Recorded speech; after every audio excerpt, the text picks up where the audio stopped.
Guys finally আমিও এই viral কোন্দন চুড়িগুলো বানিয়ে ফেললাম। ইদানিং আমার নিউজ ফিডে এত বেশি এই চুড়ির ভিডিওগুলো আসতেছিল, কেন জানি মনে হলো আমি একটু বানাবো।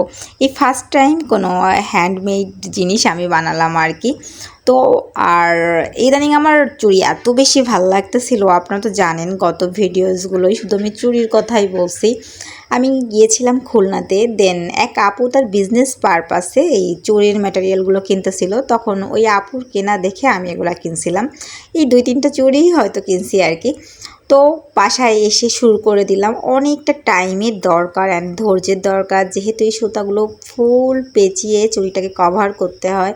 সো তারপরে এই কোন্দলগুলো বসাতে হয় উপরে। এত কিউট লাগতেছিল। বানানো কমপ্লিট হলে আমি তো বারবার চুড়িগুলো পরতেছি অ্যান্ড খুলতেছি, ভিডিও করতেছি। আমার খুবই ভালো লাগতেছিল, কারণ নিজের হাতে বানানো কিছু একটা জিনিস আমার বেশ ভালো লাগতেছিল। দেন অনেক ভিডিও করলাম, ছবি তুললাম এই চুড়িগুলো বানিয়ে। তো ভাবছিলাম যে দেখি নেক্সট টাইম অন্যান্য কালারেরও কিছু চুড়ি বানাবো। তো কারা কারা এই কোন্দল চুড়ি বানিয়েছেন অবশ্যই আমাকে কমেন্টে জানাবেন। অ্যান্ড আমার চুড়িগুলো বানানো এত বেশি কিউট হয়েছিল, দেখুন আপনারা কি কিউট লাগতেছে, তাই না? আমি তো অনেক বেশি এক্সাইটেড। তো যারা বানাননি খুব দ্রুত বানিয়ে ফেলেন। অ্যান্ড আজকের ভিডিও পর্যন্ত, বাই বাই।